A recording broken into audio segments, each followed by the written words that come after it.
पीले दांत वाली बहू। रंजना कभी ब्रश नहीं करती थी। उसे कितनी बार उसके माँ बाप ने डांटा, लेकिन उसका कोई असर उस पर होता ही नहीं था, जिस कारण से उसके दांत पीले पीले हो जाते हैं। शादी के बाद अरे बहू, वैसे तो तुझ में कोई कमी नहीं है, पर तेरे दांत इतने पीले कैसे हैं बेटा? कैसे मतलब? कोई सर्जरी थोड़ी ना कराइए। वो तो क्या नाम, मैं ब्रश नहीं करती थी तो पीले हो गए। अब क्या करूं? आप कहें तो लाल करवा लूं या फिर काले? यार ये क्या है, क्यों माँ से लड़ रही हो? लड़ रही हूँ? अरे मैं लड़ रही हूँ या ये बोल रही है कि दांत पीले हैं, पीले। अरे तपस्या थोड़ी ना की है इन्हें पीले करने के लिए। बकायदा ब्रश नहीं किया है 20 साल तक, तब जाकर। छी, कैसी बात कर रही हो? ये उस वक्त तो पीले नहीं थे जब हम लोग तुम्हें देखने आए थे। अरे तब साफ करवा लिया होगा डेंटिस्ट के पास जाकर। अब देखो कैसे पीले पीले लग रहे हैं। रंजना सास की तरफ गुस्से से देखती है। फिर शुरू हो गई पीले पीले पीले। अरे पीले तो तब भी थे जब मेरे हाथ का रसगुल्ला उड़ा उड़ा कर खा रही थी और बोल रही थी, लड़की नहीं गुणों का खजाना दे रहे भाई साहब आप। खैर, अब वो लोग करते भी तो क्या करते, पीले दांत वाली बहू पल्ले पड़ी थी तो झेलना तो था ही। एक दिन कीर्तन में रंजना गाना गा रही थी। अरे कमला बहन, माँ का द्वार है, यहाँ तो सब शुद्ध होकर आते हैं, फिर अपनी बहू को ब्रश भी नहीं करवाती तुम। दूर से पीले पीले दांत भक्ति में बाधा उत्पन्न कर रहे हैं। अरे कोई 2 साल की बच्ची थोड़ी ना लेकर आई हूँ मैं बहू बनाकर। अच्छी खासी लड़की है, अरे कैसे करवाऊं ब्रश? ये तो उसे खुद करना चाहिए ना। अब माँ बाप तो इसके जैसे तैसे निपटा दिए, ये नहीं सोचा कि सास कैसे संभालेगी। सास बहू को लेकर घर आ जाती है, लेकिन सोच लेती है कि अब इसे लेकर कहीं नहीं जाएगी। अगले रोज बहू कहती है, अरे क्या हो गया, मंदिर नहीं जाना क्या? कीर्तन का वक्त हो रहा है। मेरी मधुर वाणी से कान्हा जी जागते हैं और सोते हैं। आप तो जानती है ना उनकी भक्ति में कितना मन लगता है मेरा। वो क्या है ना, तबीयत ठीक नहीं लग रही है मेरी, आराम करूंगी मैं। तबीयत ठीक नहीं लग रही? अभी तो मिथुन के गाने पर नाच रही थी आप, और अब बोल रही है कि तबीयत ठीक नहीं लग रही। अरे भक्ति में मन लगा लो सासू माँ, ऊपर जाना है, क्या मुंह दिखाओगी आप? हाँ? सास को बहू की बात पर गुस्सा आ जाता है। मैं क्या मुंह दिखाऊंगी, इसकी चिंता तो ना कर, समझी? अपने मुंह की चिंता कर, जो ये पीले पीले दांत लेकर हर जगह पहुंच जाती है। पता है लोग कितना मजाक बनाते हैं। ना जी ना, मैं नहीं जाना कहीं तेरे साथ।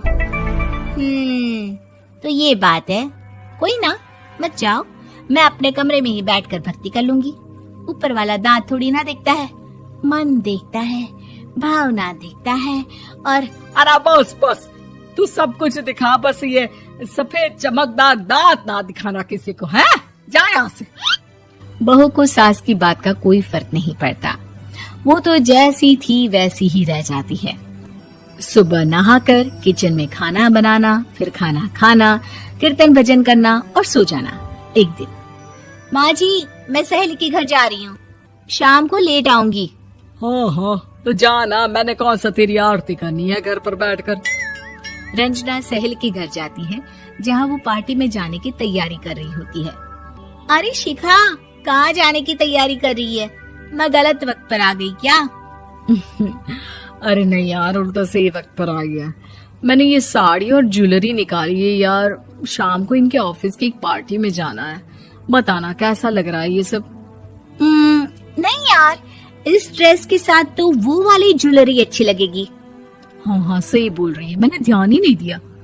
वैसे तो हमेशा से मस्त फैशन सेंस रखती है। तो बड़ा जाती होगी ना पति के साथ पार्टी में। रंजना कुछ नहीं बोलती, बस सोचती है कि यार काश ये बात सही हो जाती, पर मैं क्यों नहीं जाती पार्टी में? क्या इन लोगों की कोई पार्टी होती नहीं होगी? रंजना घर आती है और रात में पति से सवाल करती है, एक बात बताइए, आप मुझे किसी पार्टी में क्यों नहीं ले जाते? क्या आपके यहाँ ऑफिस में पार्टी नहीं होती? पति बेचारा क्या कहता कि दांत पीले हैं तुम्हारे इसलिए। अरे कोई पार्टी होती नहीं हम लोगों के ऑफिस में, तो कहाँ से लेकर जाऊं? और मार्केट, मॉल, कहीं वीकेंड घूमना, कहीं तो। अरे यार, सारे हफ्ते में एक छुट्टी मिलती है, तो सोचता हूँ कि आराम ही कर लूं। क्यों? रंजना मन मार के रह जाती है। पहले कभी सास के साथ मंदिर जाया करती थी, लेकिन वो भी सास ने ले जाना बंद कर दिया। घर बैठी बैठी रंजना बोर हो जाती है। तभी उसे आइडिया आता है और वो मायके जाने का सोचती है। सासू माँ, 2 दिनों के लिए मम्मी के घर जा रही हूँ। अच्छा ठीक है, आराम से जा। और हाँ, माँ से कुछ अच्छी आदत सीख कर आना कि कैसे शरीर के हर भाग की तरह दांतों की सफाई भी जरूरी होती है, समझी? शुरू हो गई ना आप? वो लोग आपकी तरह नहीं है कि छोटी छोटी बात का बतंगड़ बना दे। उन लोगों के लिए मैं मायने रखती हूँ, ना कि मेरे पीले पीले दांत। रंजना माँ को बिना बताए उन लोगों को सरप्राइज देती है, लेकिन जैसे ही वो दरवाजे पर पहुँचती है, अंदर देखती है कि घर वाले कहीं जा रहे होते हैं। अब माँ, काश रंजना दीदी के दांतों वाली प्रॉब्लम नहीं होती, तो वो भी हम लोगों के साथ चलती ना बुआ जी की बेटी की शादी में। हाँ बेटा, लेकिन अब उसे कौन समझाए कि उसको उसके पीले दांत नहीं दिखते, लेकिन उसके आसपास के लोगों को कितना एम्बैरेसिंग फील कराते हैं। मुझे तो कितनी बार उसके स्कूल की टीचर ने शिकायत की कि उसके साथ कोई लड़की बैठना भी नहीं चाहती, और ना ही कॉलेज में कोई उससे बात करना चाहता था। लेकिन पता नहीं क्यों उसे ये बात समझ में ही नहीं आती। कोई कमी नहीं है उस लड़की में, बस यही कि दांत पीले हैं। वो तो भला हो जीजा जी और उनकी माँ का, जो दीदी को जैसी है वैसे ही रखा हुआ है। रंजना को अपने घर वालों की बात सुनकर बहुत दुख होता है। वो सोचती है कि वो क्या करे, लेकिन फिर वो सीधा डेंटिस्ट के पास जाती है, अपने दांत चमकाती है और कसम खाती है कि वो रोज ब्रश करेगी। अरे क्या हो गया?